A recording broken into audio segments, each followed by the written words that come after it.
So we're here in Donington Park on the first day of download, and other than checking out a bit of the Prodigy, we cannot wait to dig our hands into our kit bag of essential festival gadgets. Yep, if you're festival bound this summer, you are going to need the best tech to help you survive.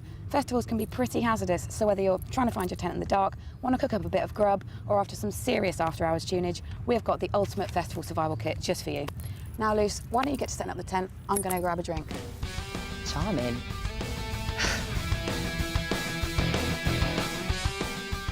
Being at a festival, you're going to need a camera that's going to be able to handle all those alcohol-related thrills and spills.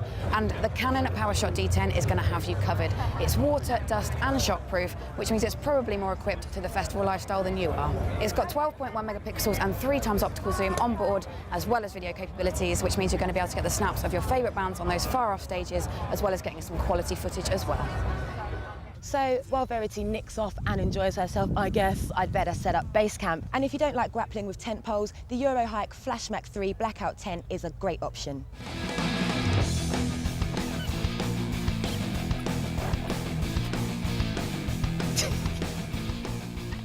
There's luminous guide ropes too to prevent those late night stumbles, and inside it's completely blacked out, ensuring that pesky sunlight doesn't ruin your post-Prodigy slumber.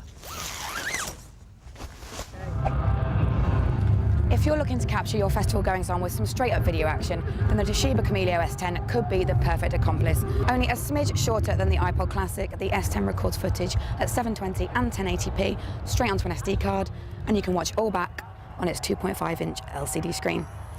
Now, once you get home, simply hook it up to your PC using the USB cable provided and let the reminiscing begin. Well, I'm still easing into this festival lark, so I think it's about time to rustle up some food. But don't let high-priced hot dogs get the better of you. Why not bring your own barbecue? Not only is the Suck UK Fire Bucket Barbecue simple, but it brings a bit of old-school chic to your barbecuing. It's also nice and light, and it has a built-in handle, so it's nice and easy to carry too. Now, obviously, I'm going to need something to wash down my snacks with, and the Pocket Pint has you covered in the beverage department. At 1 minute, it's a pocket-friendly disc. The next, it's a full pint glass, making it a small stroke of cider-carrying genius. Rubbish. It seems to have lost Lucy already.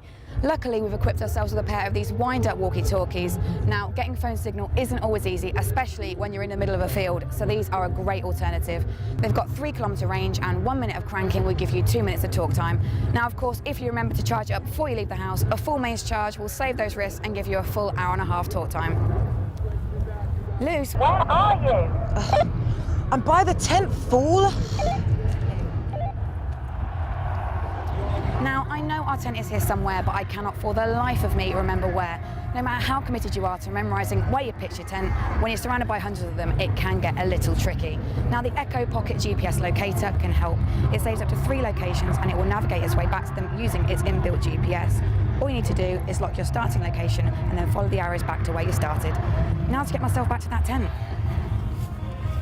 So it might not be dark just yet, but I do foresee some problems trying to find the tent later when it is. And that's why I've come equipped with the Unicom wind-up torch and charger. With built-in rechargeable batteries to power its 3 long-life LEDs, it's going to keep you company in the dark. And when your phone inevitably runs out of juice, it's going to be able to charge that as well. All you need to do is hand crank it for 1 minute and you'll get 2 minutes of talk time. And if you can't bear a weekend without your beloved iPhone, the Mophie Juice Pack Air, the world's thinnest external battery for the iPhone, will take care of business. No, it's not raining, I'm just taking a pocket shower. Now, pouring a bag of water over your head may seem daft, but when you're stuck in the middle of the wilderness with bad BO, it won't seem so silly. Understandably, you won't be able to have a full shower underneath one of these things, but it will prevent you from feeling too grimy if you don't want to embrace the mud and dirt as much as others. Just fill the 10-litre bag with water, and if it's hot, wait for the sun to heat it up, and if it's cold, well, you're just going to have to firm a cold sprinkling for around 8 minutes of alfresco showering.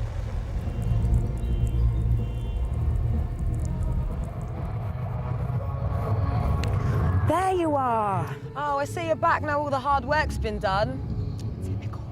Well, now my tent's up, I've been fed and watered. All that's left to do now is just kick back before the night begins. Now, festivals don't necessarily have to mean unfettered physical discomfort, and that's where the Aerobed Active comes in. Inflatable mattresses are way too much hard work, but this one inflates in just 60 seconds. What could be better?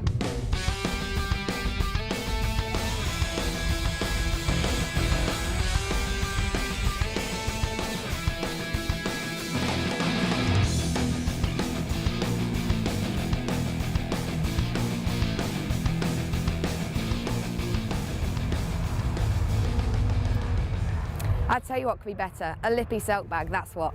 It might look like a giant padded baby grow, but this modern day sleeping bag means you'll have enough room to wiggle around like a catatonic caterpillar. You might look a bit silly, but you'll be the envy of the campsite by the end of the weekend. You know what, Verity? I think, given our festival's success, we should have ourselves our very own tent party before hitting the main stage. And of course, no self-respecting festival goer should be without a speaker for some tent-based tunes. Now this, Sony Ericsson's Bluetooth MS500 is splash-proof and will hook up to any A2DP equipped phone or media player. Now, if you'll excuse us, we've got some partying to do.